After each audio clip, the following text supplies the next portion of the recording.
I think we're live. We're live. This is awesome. Happy Wednesday. Is it Happy Wednesday already? Wednesday. It Good is golly. Wednesday. This week has just flown by. I was I was up 3 hours ago working on copy for a half a Nice. million dollar project, and holy moly. My head is a little spinning right now. I'm a little dumb. Blah. It's all good. Most people will figure that that's the way I normally am, right? Just a little dumb. You were just begging for me to say something about that, but no, What? I'm taking the high road. Oh, good for you. Oh, look, we're You black don't and get white today. you don't get any brownie points. I am black and white today. We are both, you're There's white, no I'm gray black. area in here. No. Uh, Do you think about which shirt you're picking when you get ready to I do. Yeah. do pretty regularly. I try to figure out how not to blend into the background and be a floating head. So sometimes it works Smart. and sometimes it doesn't. Smart. Very Yeah. smart guy. One of these So what are days we I'll going to change the talk about background. today? You know what? Well, look. So last week we were talking a little bit about. That was weird. I don't know if you heard that. Uh-uh. Got some sound going on over here. Um, last week we were talking a little bit about data and that kind of stuff, and then you sort of dropped this bomb that said I put a comment in a Facebook group, and you thought that there was some sort of magic there, so wanted to talk a little bit about data and tracking stuff and making sure that our projects or our campaigns are successes. And so I think that's what we're going to do. We're going to sort All of, right. you know, talk to people about what they should be doing and not doing with their own dang time. Well, the number one rule, of course, and you and I both agree on this. Okay, Yeah. maybe not the number one rule, but a big one, a top 10. Yep. You gotta freaking look at your data, right? If Yeah, you're please. running a marketing campaign, please look at the results and don't just go, oh look, I got 10 leads. That was a Right. failure or a success, right? There's more to it than that. Yep.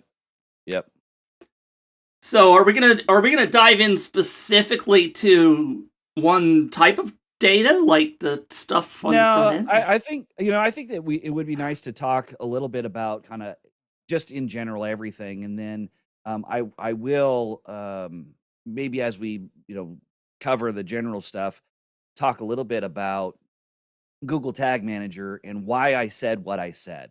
There may be some really cool stuff in there, and there may be some like, oh yeah, I knew all that, but most people are not paying attention to any of this, right? They get their campaign, they launch it, and then they wait for leads, and then they Yep. start to get some leads, and then they go, oh man, I'm not sure why it's not doing as good as I want it to do, or man, is this okay? And then the other thing that's interesting is that they always ask me, and they probably ask you, well, what are your conversion rates? Well, why does it matter? My campaign, I'm running my campaign. Look, I mean, I get that you want to understand kind of a general term, but my results vary dramatically from Yeah. campaign to campaign. Yeah. So it's really hard to say, oh, this is what I do all the time, because it's not true. It depends on the offer, it depends on the copy, it depends on the traffic, it depends on all kinds of stuff. Can I tell you a funny anecdote? At Yeah, least I think please it's do. hilarious. I'm in a membership, and I'm not going to name names because I don't think it's necessarily important at this point. But one of the modules in this training program that I accessed is about traffic and conversions. Yeah. And one of the things that the gentleman states is that if you're not getting a 50% conversion rate, you're failing. That you should be getting somewhere between 75 and 95% conversion rate.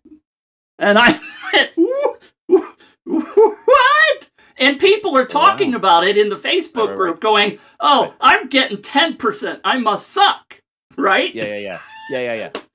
So there's that kind of stuff that happens when the gurus tell you what your conversion rate should be. Yeah, and that's why that whole discussion about, well, what's your conversion rate?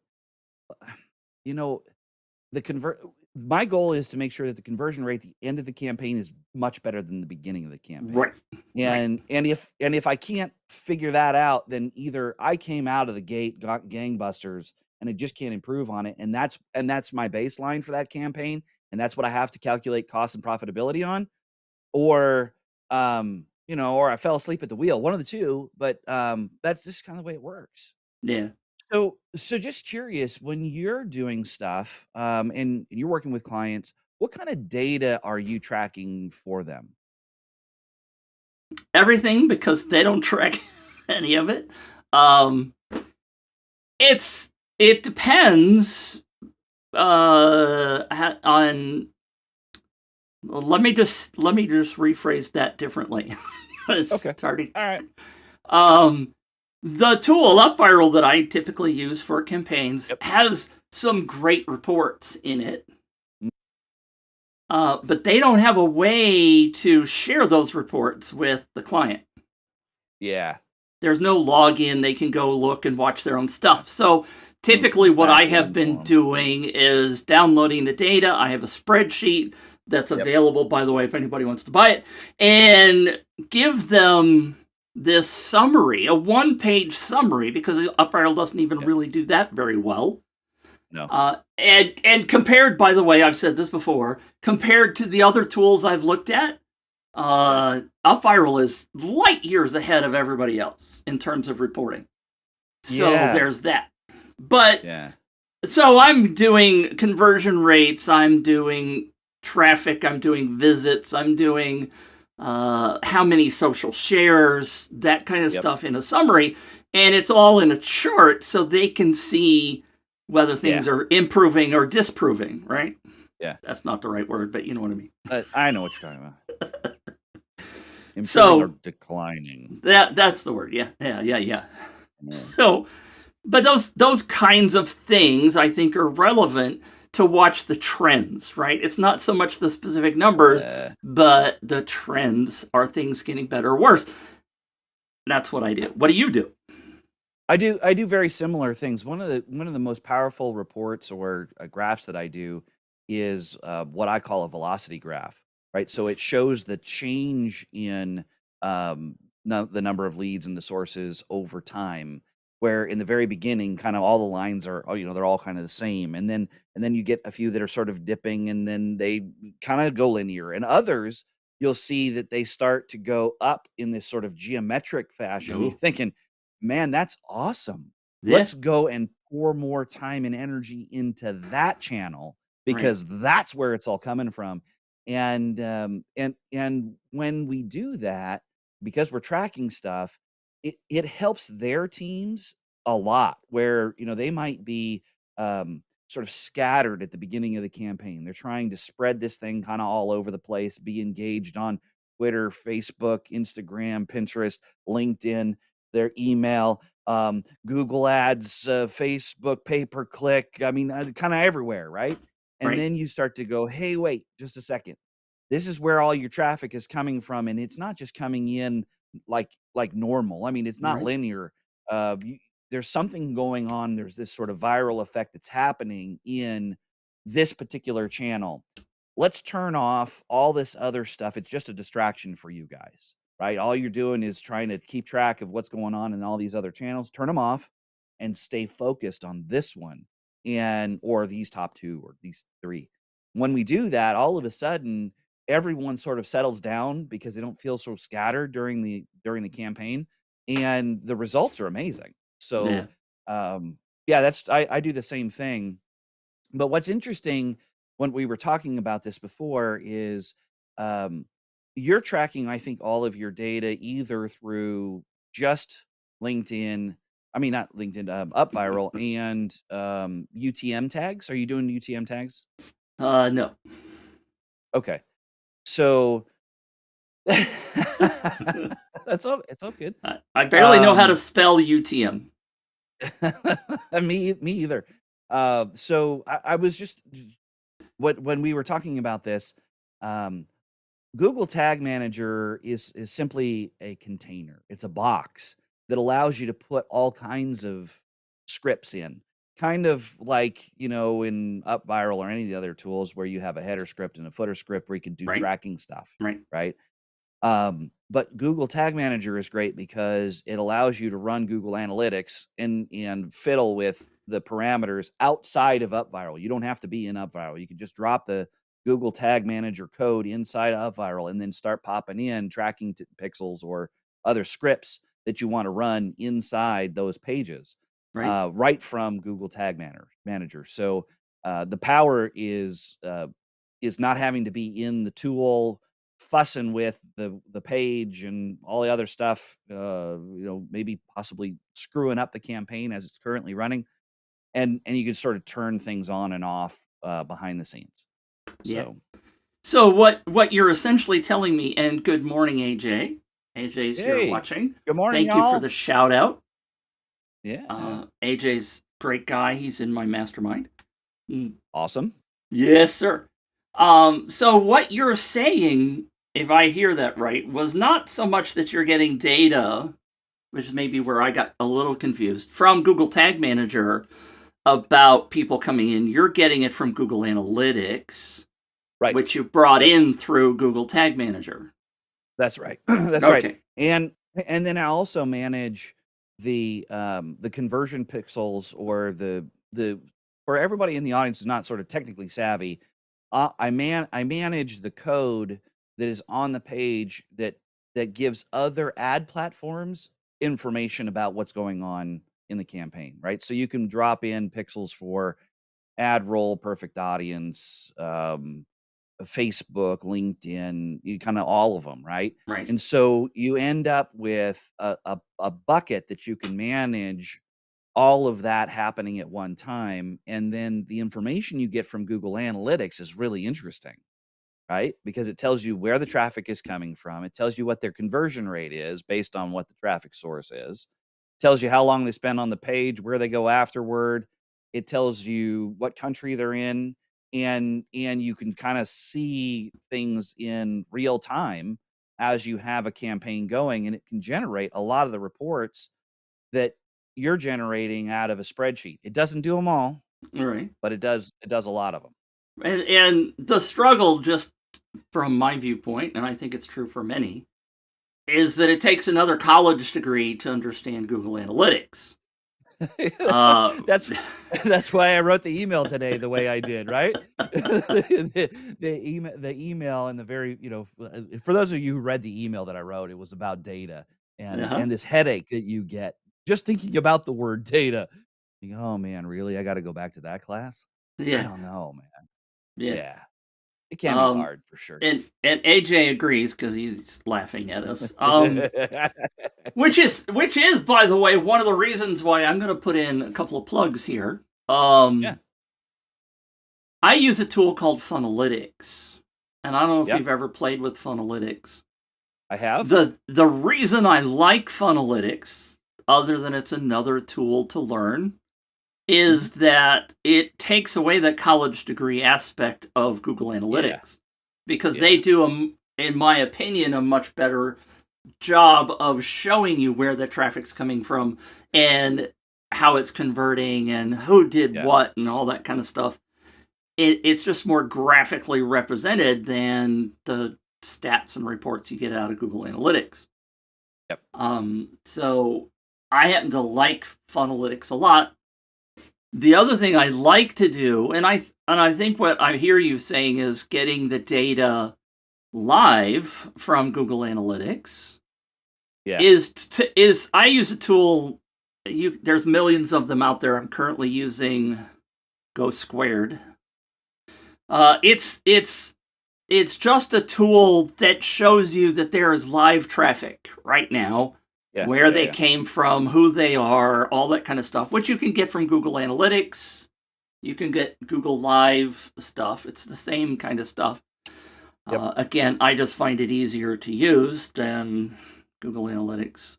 But the key to all of those, which is different, what we're advocating in doing our lives here in this podcast is the social sharing side, the word of mouth topic, right? Yeah, Because for sure. for a typical marketing campaign, all of this stuff is good. And typically what you're doing is you're monitoring the traffic that you place out there, right? So Right. you go buy Google ads or Facebook ads or whatever. Right. You have those UTM codes that we were talking about earlier.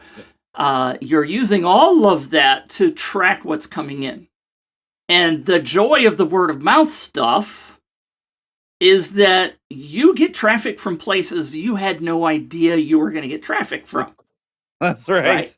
So, as a quick example, if you use any of these tools that are tracking really well, and UpViral doesn't give you this, right? UpViral gives you the stuff like Google Analytics where you've put the UTM codes on. Google UpViral has its own tracking code that you can add, kind of stuff. But one campaign, for example, we found out that somebody posted our campaign on Betty's contest website, whatever it was called. Yeah. And we were getting thousands of hits coming through from there that we had no idea about. And so the vendor said, hey, let's go pay the money to be at the top of the thing and put an ad up there, right? So we identified traffic sources we didn't know about. And that's one of the key things. And AJ will tell you from the mastermind that we go look at that stuff. We try to find out where people are sharing our campaign and attack that data too. But if you're not looking at your data, you got no clue. Yeah, and that's one of the reasons why that sort of velocity graph works too, right? So because what the activities generally on the back end that you're doing, right? Either you're advertising it or you're plugging the campaign by sharing it yourself. That's a very linear thing. But as soon as you start to see the conversion rates pick up and not be linear, all of a sudden you realize this is what's happening, right? The people are sharing this thing, and it's the word of mouth, and this is the haven in which we have to live. Let's go do that. And it's a short-lived campaign, right? I mean, they're less than a month long usually, and so when you distract everyone from all the other channels and you just say, hey, focus on this. You're not telling them to focus on this forever. You just let's focus on this for now because this is working. And it's kind of like I was saying that in that email this morning, right? If somebody tapped you on the shoulder in the morning and said, "Hey, look, you do this stuff, you'll get better results in all day today." Most of us would go, "Man, that's great. I'll ignore all the other white noise and let me just do this." So I love speaking. Just to finish up that topic, it just dawned on me. Not to finish up the topic, but I remember somebody posted in the UpViral group one day, hey, I've found out that I'm getting a whole bunch of traffic from Betty Lou's contest site. How do I turn that off? Right? You don't. You put kerosene on it and you get more.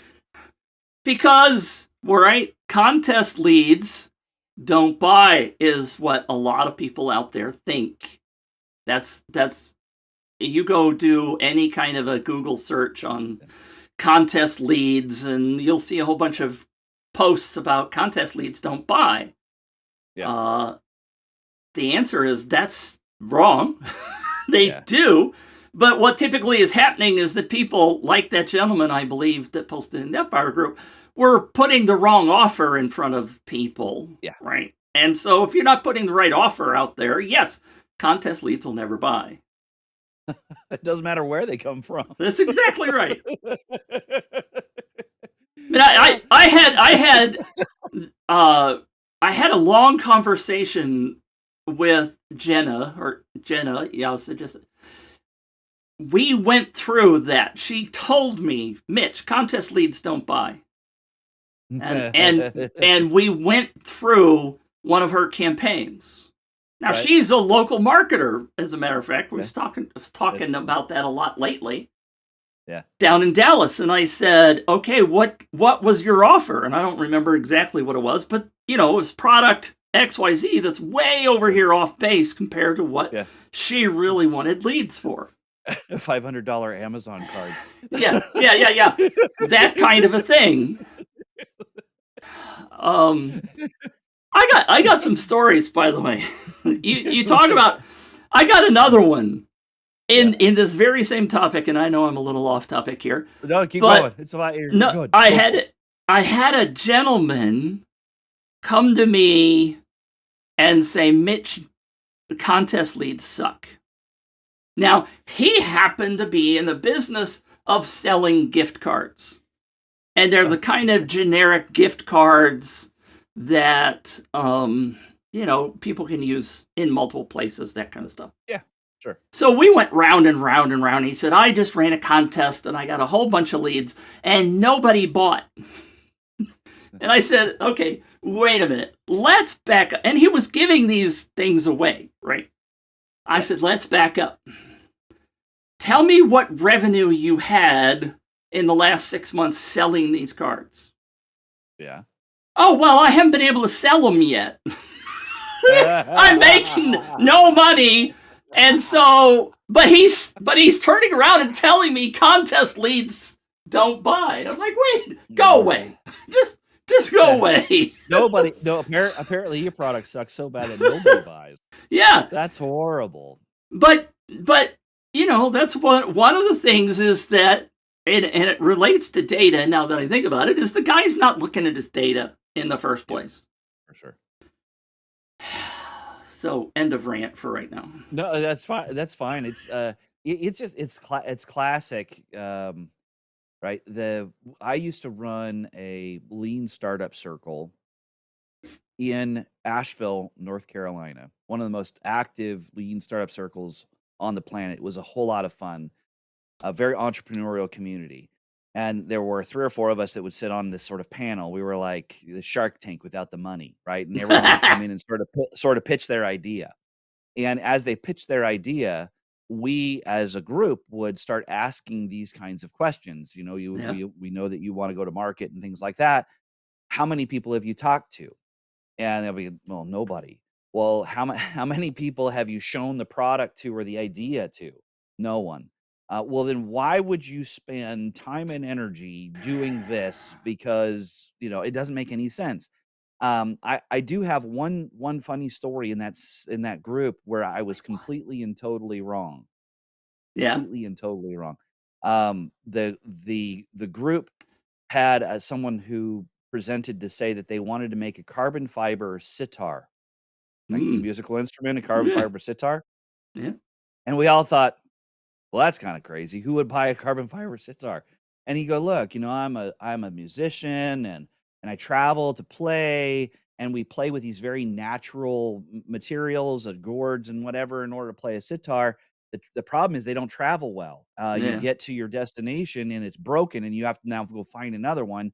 Well, okay, great. Well, how much is a natural natural instrument? $150, $200, whatever it is. Well, how much do you want to sell a carbon fiber sitar for? He goes, man, I don't know, but the math kind of works out where I think I'm going to have to charge like $3,000 or $4,000 for a carbon fiber sitar. And I went, dude, that's never going to fly. Yeah. I challenge you to go and search for custom made carbon fiber sitars online. He now sells beautifully inlaid, perfectly done, world-renowned carbon fiber sitars. I was totally and completely wrong. And he understood his market and he understood the pain and agony that they went through. And you sort of compare and contrast it to all these other entrepreneurs that come in and have not a clue. They want to go make something, build something or whatever. Like, what are you doing? Is anybody even going to buy this? Yeah. And they wouldn't go and ask. They wouldn't get the data ahead of time. It's kind of crazy. It is. I see it so many times. I remember I had one live session where I was walking people through like 6 weeks of building their campaigns from scratch. And I had one person who paid for the course, and halfway through, she closed her original business and started a different one. I'm like, wait a minute. Did you not know enough about the business in the first place, the first one, to Yeah. realize that it wasn't going to work?" And she's like, Right. "No, no, I've sold it to a couple of people, but um." And so there's a lot of those people floating around out there. You just have to Hope peep. they're yeah, hopes and dreams. Yes, and they're chasing something, and unfortunately, a lot Mhm. of these wonderful people are chasing the shiny object syndrome, and Oh, they yeah. end up buying a ton of stuff Mhm. that doesn't work, right? Doesn't help them because they're not right at the place where they need it. Yeah. Well, and oftentimes that I sort of discussed this in the masterclass, last session that I did. Oftentimes what happens psychologically is as soon as we buy something, the problem is solved. Mm, So because it's psychologically we've paid for that and problem is yeah, solved, might be training, might be a tool, it might be whatever, and you have never used it, never perfected it, never put it into play, whatever. In your brain, you're like, hey, that's done, and now I'm on to the next one. And that is what causes a lot of that stuff that happens. The good news is you can kind of use it to your advantage. And especially in these kinds of lead capture campaigns, because it becomes the bonus or something else that you can offer in your campaign that that is that dopamine drip that allows people to go, man, okay, I solved that problem. Now I'm going to go do this, and I'm going to share it like crazy, just so that I can win that. right. And it's the next step, whatever it might be. So Yeah. yeah, it's funny. Goodness. So when you guys are, let me ask you also, when you're tracking, are you also tracking visits to the thank you page? I am, yes. Okay. I don't generally report that. I just generally report like conversion rates and stuff. Because Yeah. I mean, if they've converted, they get there, right? They're on the Right, thank you right, page. yeah, But they get there, and I'm just wondering, as we continue to tell folks, provide these incentives on the thank you page, right? And adjust what those incentives are over time, maybe, right, right? You right, might have all the social sharing and some special custom actions and all that other stuff, and you can kind of see, because you're tracking data, what's working and what's not working, or maybe you want to kind of send more people back to the thank you page so that you get more actions. um, I don't know if I've ever really spent much time tracking who's coming to the thank you page, where they're coming from, and whether or not the relentless encouragement is providing that direct drive to the thank you page, or if it's just coming naturally because they're seeing the campaign, or they see well, see, um, something else. you're exactly right, though. And I mean, I made a statement that duh, people are coming through the opt-in page to get to the thank you page, right? Yeah. That's the common belief, and what you just shared Mhm. is that there's in these kind of campaigns, that's not Mhm. always the normal process flow, Right. right? Because what Yeah. we do is we send people that have registered for the campaign Mhm. directly back to the thank you page, so they don't go through the opt-in page again. So if Right. you're Yeah. Yeah. only Yeah. looking at opt-in traffic, and this is PS, one of the struggles that I have with the viral reporting is they don't track this either. And I Yeah. appreciate you bringing that up Yeah. because if you send somebody in through the one click or however you get them to the thank you page, you Right. get no data on that. Yeah. So Yeah. you So have to use external tools to find out that stuff.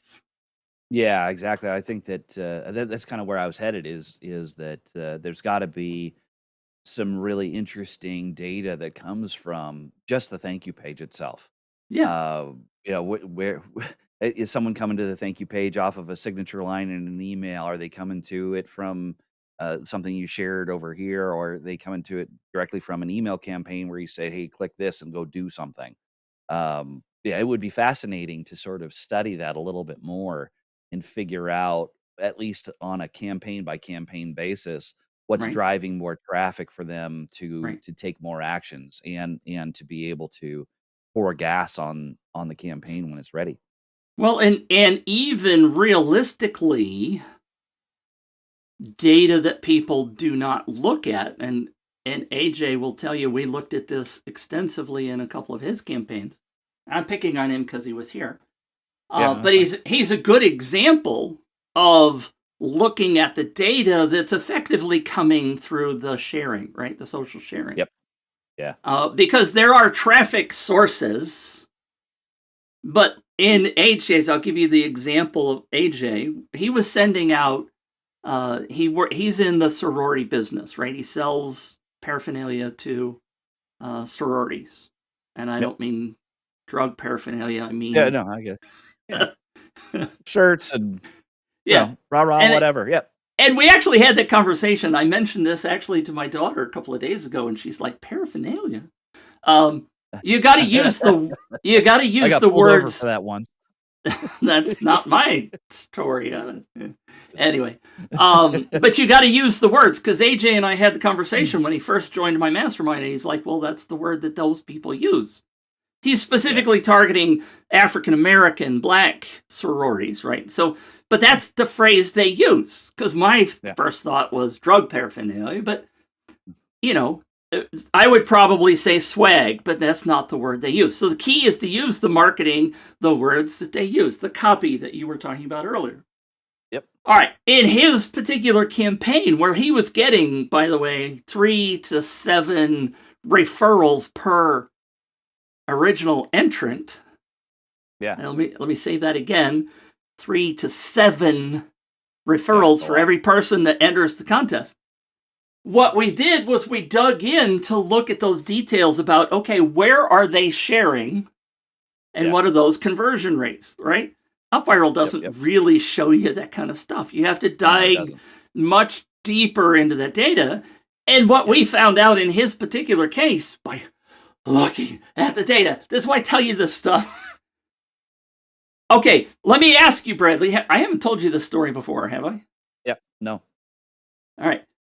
So let's just pick the top 5, right? There's email, there's Facebook, there's Twitter, there's Pinterest, there's LinkedIn, or whatever. Those are the places you can do social sharing in UpViral. Yeah. For a group of sorority young ladies, which one of those 5 do you think would be the number 1? I think you did share this with me, and I thought it was social media for sure. Yeah. And I think you said it wasn't. It was No. sort of direct, right? It was email. Yeah. Email was getting 3 times as many shares and conversions as social media, which just blew me away, right? But we didn't know that until we looked at the data. And going back to what you were talking about with the velocity, I mean, the velocity on that would just go, holy crap, let's do more email, right? Let's do focus on that, right? For sure. But the other thing that I want you to pay attention to is if you have, excuse me, and I talked about the topic yesterday on my live stream, and that was, what about that social media image, the message you're putting out there on your Facebook, Twitter share? Yep. If you're not looking at the data to find out whether or not people are clicking on that thing, you don't know whether anybody's coming through that. UpViral doesn't scream at you and say, oh, by the way, none of your traffic's coming from your Facebook social media posts. Right. Yeah. You got to dive into the data to look at that stuff. And if you're not looking at it, you don't know what to try to fix. Yeah, I was paying attention to your live stream yesterday as I was doing some other stuff, and I was sort of shouting at the TV or shouting at no, I wasn't driving yesterday. I was right here working on good answer. But I was sort of shouting at my iPad because one of the other things that's real interesting, and it's data related, is that you can actually test the image really, really quickly. The share image that you guys are, you were talking about, you can test it very, very quickly.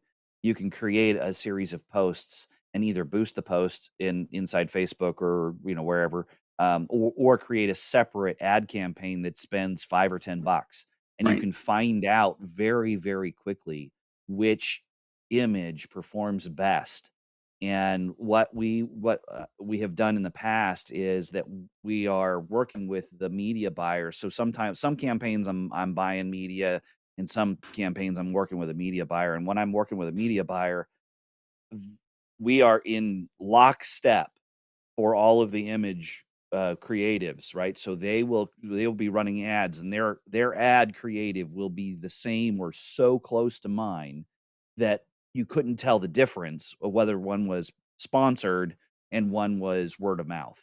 And every time we changed it, it would change in the campaign. So they would make adjustments, and we're now over here making adjustments as well. The impact of that is so impressive to watch when Yeah. you're tracking the data to see what's happening on in this regular real time thing, to go, hey, look, we're going to change this ad and this image to this one over here. And all of a sudden, the click through rates go up on the pay per click, and your shares go way up, or your conversion rates on the lead comes in. And it's really, really powerful.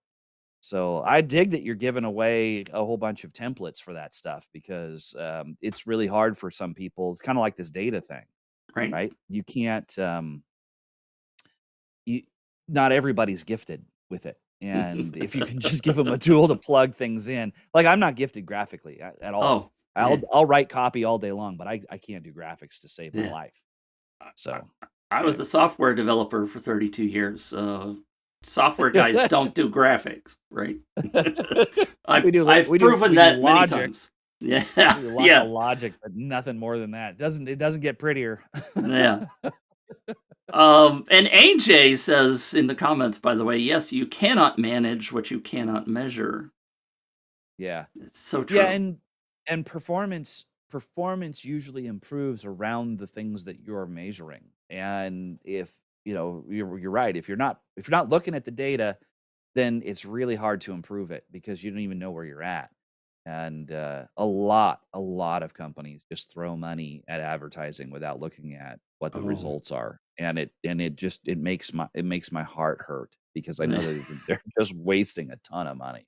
Well, You if could be they're doing something spending it else. on you, Look, kidding. that makes my heart hurt too. If we're working on a campaign that's not running right, I mean, Yeah. I just had this sort of situation in which I called a buddy of mine who I'm working on working on a campaign for.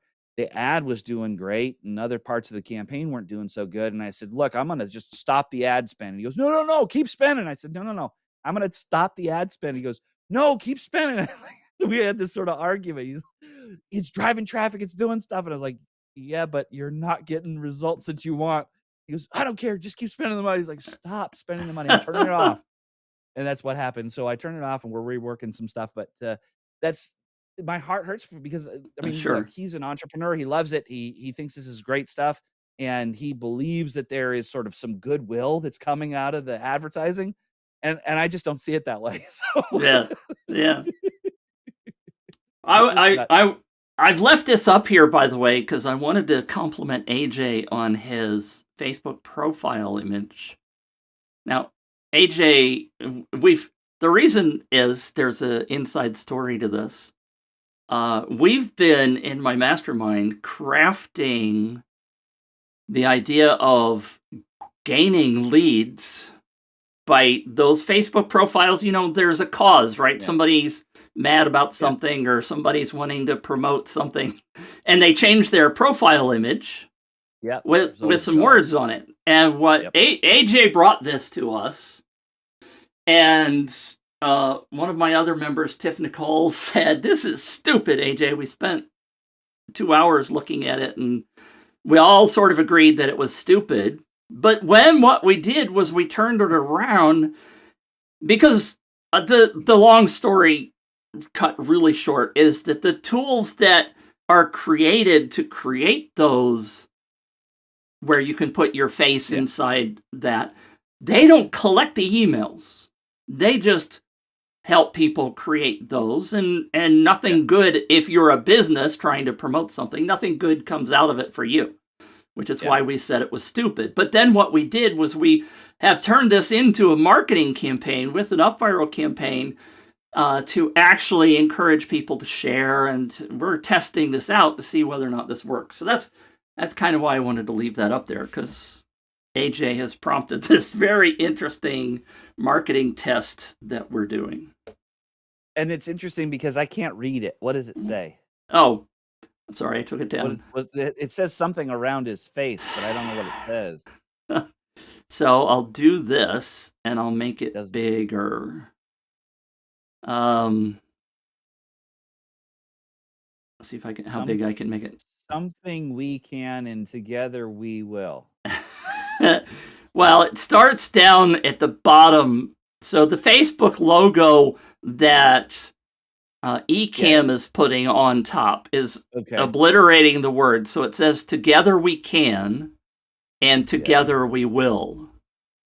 And then there's a logo of some kind on the right-hand side. And the people who recognize it, I mean, what happens typically is that people will see that on somebody's profile, and they'll click on the profile image, which makes it bigger. And then what you do is you give them text that they can copy and paste and put with the profile, so that when people click it, they can see where you got that profile image. If you believe in the cause, you click AJ's profile. His profile image has a description of where you can get your own profile image like his, and of course that sends them to an UpViral campaign where we collect the leads. Awesome. So it's clever. That's clever. That's what we're testing. Tiff Nicole is testing that. We finished up the campaign yesterday on our call, but we're gonna find out if it works. Well, you know, causes and sororities, man, they're hand in glove, I would imagine. Yes, and they're very similar, right? These affinity groups are really amazing to market to. Yes, because everyone is gangbusters over their own identity in it, and if you can kind of jump on that and keep providing the good solution for them, that's awesome. Way to go.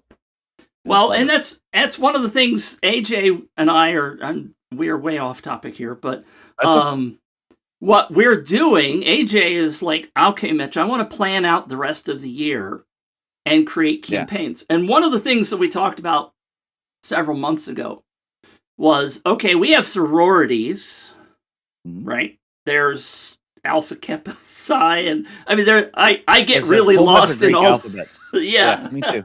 AKA and whatever. And we laugh a lot about how Mitch knows none of that stuff in the mastermind. But the beauty is you don't have to. Yeah. What we talked about a couple of months ago was, could we craft a campaign where we're competing sorority versus sorority, as opposed to a tool like UpViral that is simply doing individual versus individual, right? Who, random draw and all that other kind of stuff. And so one of the things that we've talked about, I don't know if AJ is going to do it, but is putting teams against teams. And how would you manage that? How would you track that?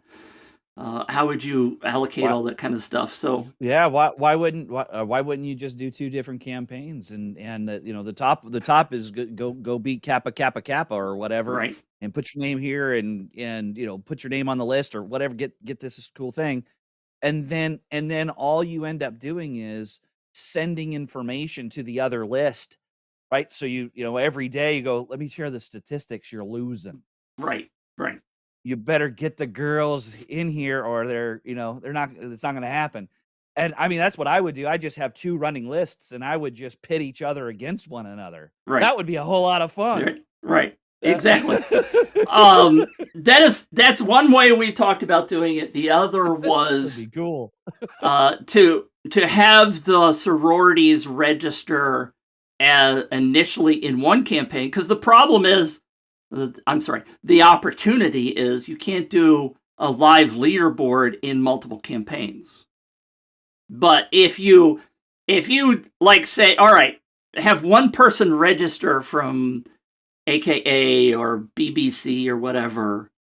Yeah. And then those show up on the leaderboard with referrals coming just, So I'm not saying we've figured out the perfect answer yet. But it's a conversation we're having, right? Yeah. Different ways of using the tools than what most people initially think. Like this AJ thing with the profile image. Yeah. My initial thought was, that ain't never going to work. And yet now here we are 2 weeks later, we got a campaign. I think it looks really good. Tiff's built several really good images. We're going to do it for Black Business Month, which is coming up in August. Yeah. And we're just going to see how it goes. May work, may not work. But as AJ pointed out, some of these websites have, when you go look at the image for cause XYZ, and they got 50,000, 60,000 downloads, you're kind of going, how can I tap into that? Yeah. Right? Because they kind of go viral by themselves, right? That's guerrilla warfare right there. I dig it. So that's one of the things I love about some of the people in the mastermind is they bring these ideas and, like you said earlier, I initially go, nah. Yeah, this one. And then all of a sudden they change your mind. You're like, wait, that's cool. I'm glad you thought. Yeah. Well, another example that has nothing to do with my mastermind was I always told clients, never sell on the thank you page, right? We have one focus on the thank you page to get people to share. That's all we want them to do. Yeah. And along comes this case study that UpViral did with Gabe Schillinger. And Gabe's making $200,000 off of a single campaign where he's selling on the thank you page. I'm like, oh, well, let's shot that all to hell. That's right. There goes that idea. Yeah. But there goes I'll say my caveat that I always say for something like that is he's been working on that for 4 years. He started out doing the traditional UpViral type of campaign, and he nuanced it and watched the data and looked. You can't do it right off the bat in your very first campaign. Let's back up. Yeah. Learn the basics, which, by the way, was my email that went out today to my list, is sometimes you just got to go back to the basics. Yeah. You got to start with the fundamentals. Yeah, it's fascinating when people they act on the promise of what's happening right in the tool or the marketing words that were on the page when they bought the thing, and they want this amazing result, and they don't realize that even go back into the 1920s and 1930s, this marketing thing is an iterative process, and then when you finally get a control that's working, you wear it out. Exactly. I mean, you just keep doing it until it either doesn't work anymore or the product no longer exists. And it takes a long time to fine tune that. And you don't figure it out unless you do the testing. And you gotta look at the data. Yeah, split testing campaigns. That's the other thing we didn't even talk about, but split testing campaigns. Most people are not doing that, right? Yeah. And the question is, how hard is it for you to convince your client that they have to do 2 opt-in pages at all the time? They usually say no. And are you kind enough to just run it anyway and try something different and see whether or not one will outpull? Yeah. Okay. I mean, typically what I do, especially in the split testing kind of stuff, is I'll just change, one thing. It won't be a major look and feel difference. It's just a traditional, hey, let's just try one set of words versus another, or an image versus a video kind of stuff. Yep. And AJ, I'm gonna mention AJ again because he's commenting. The other people who are here are not commenting. Boo! I'm kidding. We love you all, whether you're commenting or not. But AJ said this while you were talking about the marketing aspects of testing and stuff. You gotta look at the thing that frustrates me the most, and I know it does you. We've mentioned it multiple times here. Is that people try something once and then quit? Yeah. You're Yeah, maybe inches away from finding gold, and yet you just quit yeah, on one test. yeah, yeah, sort of, peter out, and then you get distracted by something else, and now you're Yeah, yeah, yeah, you're yeah. gone. The zig while others are zagging reminded me. It just I don't know if anybody's listening, anybody cares, if anybody reads books. There's a really cool book called Outrageous Advertising, and it's outrageous advertising that's outrageously successful, created for the 99% of small business owners who are dissatisfied with the results they get. It Oh, was written in 2009 by a guy wow. named Bill Glazer, and I've had a chance to read that book multiple times, and some of the stuff that he has come up with have been just absolutely incredible. Hmm. And now are some sort of things that are mainstream. And he came up with it. I think he was a clothier in New York or uh, New Jersey or somewhere in there, and he lived and died by the number of people who made it into his store every day. Yeah. And every time he went someplace, he thought, "Man, this is an interesting idea. I should turn this into an advertisement, and this into an advertisement, and this into an advertisement." So he has some really clever ideas in that book that I think that I mean that sort of right up AJ's alley. Nice. That's cool. Yeah, that's cool. All right. Good.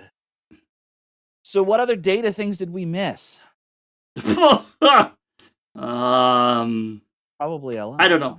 huh? Well, yes, but I wanted to just go back and talk about briefly, as we're almost at the top of the hour, Yep. um, the idea of looking at your data now versus waiting till the end. The Oh, reason you and I are both looking at Google Analytics is we're looking at it live, right? right. When Yeah. I'm running a campaign for a Yep. client, guess what? Yep. I have a separate window for Mhm. the tool I'm using called Go Squared, which is giving me these live charts and stuff, Yeah. because I want it in my face all day. It's on a separate monitor. It's sitting over Yep. here. And instead of going at the end of the day, going, oh, I wonder how that campaign did today, Yeah. I see it. I see when people come in. I Yeah. watch them go from this page to that page and or not Yeah, yeah, go yeah. there. Yeah, yeah, yeah. And if you're not looking at this, I remember back when I first launched my Planet 5D blog, Yeah. 2009, Okay.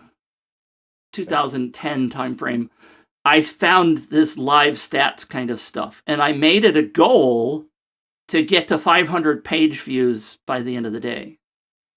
Okay. And the only way I could really focus on that was by watching the data.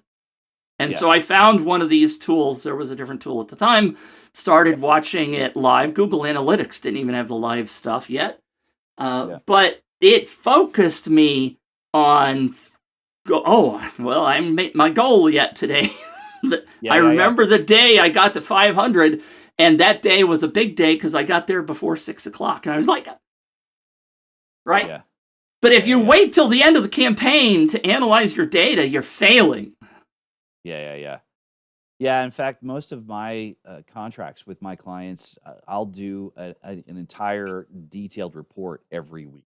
Right. And I'm paying attention to the data during the week. I'm not paying attention to it like you, where it's 100% live all the time, Yeah. just because I'm juggling a bunch of other stuff. But I'm Sure. paying attention to it pretty regularly, probably even daily. And then I'm doing a report, a detailed report at the end of the week, and that detailed report includes a sort of narrative from me and video to say, "Here's how it's performing. This is what we're doing. Here's what we need to change. Here's the information I need from you. Here's what you're waiting on from me."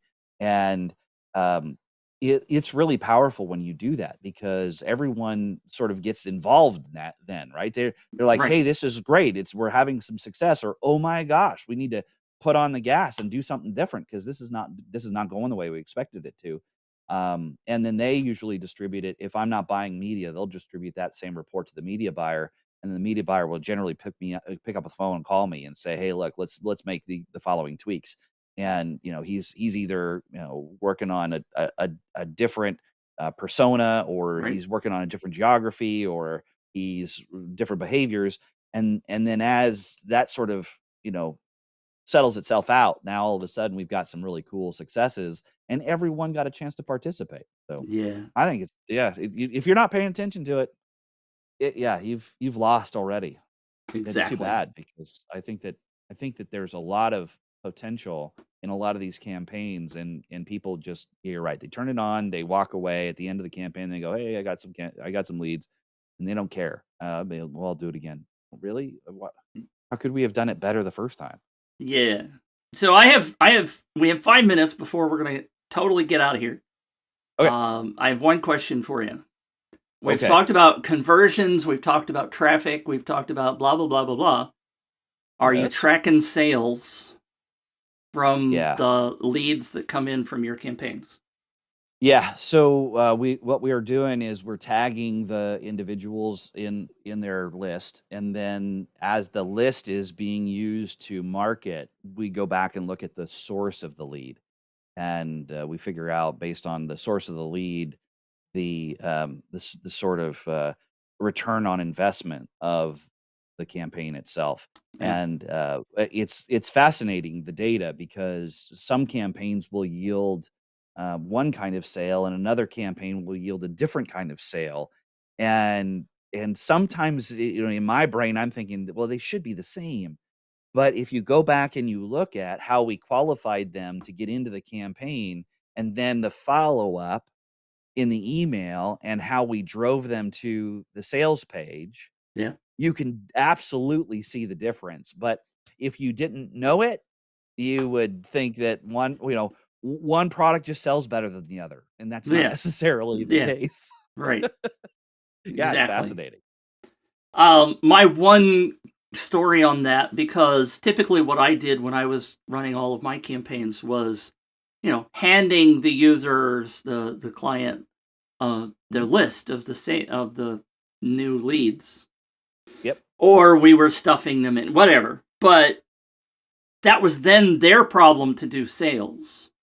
Yeah, yeah, yeah. And my famous granola bar company was using a tool, and I suspect many of them do this. I Mhm. just don't always necessarily know it. But Yeah. she was using Klaviyo for their Oh, yeah, yeah. autoresponder. Yeah. And after the first campaign, a couple of months later, I talked to her and I said, "Well, how well did that work?" And she pulled up this report from Klaviyo, Yeah. and it had all of the leads, and it had, because the sales are coming in because they're Right. connected to Shopify. And Yep. she's like, "Yeah, it worked really great. We paid you this. We got this much." And I was like, "Wow, my mind was blown." Yeah. So Yeah, and then you say, "Hey, can you give me a screenshot of that and a testimonial?" Because exactly. most people believe that what I'm generating is vapor. Right. Right. I'm giving you a name, but names don't turn into actual sales, but they Yeah. absolutely do. Yeah. So, for sure. I Yeah. asked, by the way, I did a couple, 3 campaigns for Fujifilm in the USA. Okay.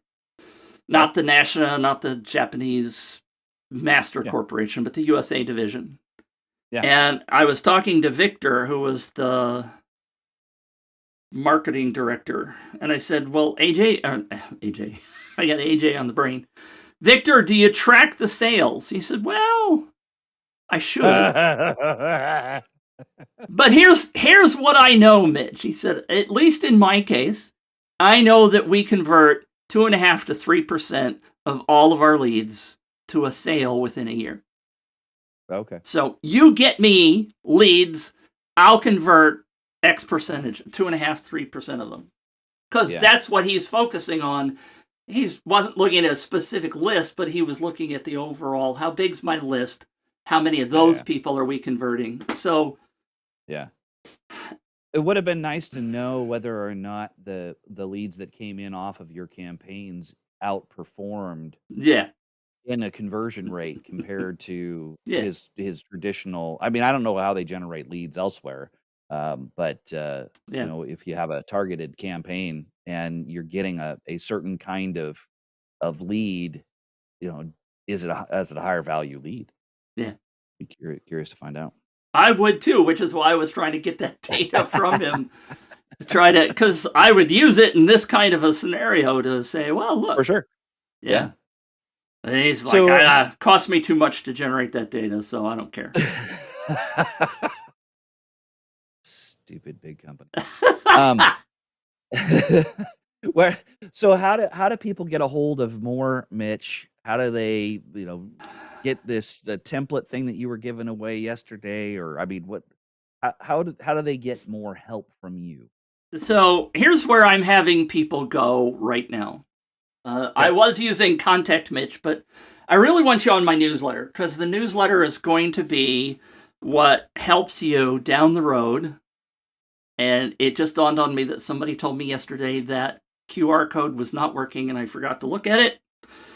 But you can go to joinmitch.com. Bring it back up. I'll scan it and see what it does for me.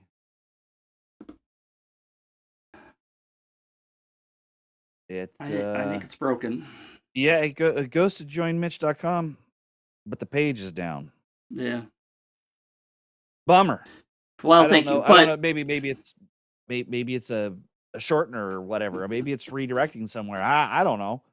But it doesn't. It just comes up blank. The key to that, however, if I briefly may, is that we talk about word of mouth campaigns. Yeah. That joinmitch.com takes you to an UpViral campaign where you opt in to get my newsletter. But on the second page, I dangle an offer to ask you to refer other people. So I'm living what we're trying to tell people to do. Yep. And that's why I want you to go there. Awesome. That's great. What about you, Bradley? Sure. So wait a minute. I'm sorry. I'm going to be really mean and interrupt and go, here's your slide. And I'm going to click a button and here's the slide, but I still haven't done it. So I apologize. That's all right. It's no big deal. So you go to wordofmouthmarketingsecrets.com, wordofmouthmarketingsecrets.com. That will give you a direct free access to one of the coolest viral marketing masterclasses on the planet. And we cover everything from how to generate the big idea to how to, develop an offer that people are willing to crawl through broken glass to get, what words to use on the page, and how to make it go viral. So it's an awful lot of fun, and you can get it for free for right now. And then as we get into the second version of it, I'm going to lock it down, and it will be a paid program. And then if you need to get a hold of me directly, you can email me at bradley@waldropcommunications.com. Or you can even call me at the office, 916-314-0413, 916-314-0413. Awesome. Let's do this again next week. Okay. I don't know what we're going to talk about, but we'll figure that out between now and then. Yeah, I don't know either, but we will. Thanks for tuning in, everybody. Yeah. And next week, when you tune in, get your little typing fingers ready like AJ did. Yeah. And let's have some conversation. Yeah, sounds good. Let's do it. All right. See you then, Bradley. Bye-bye.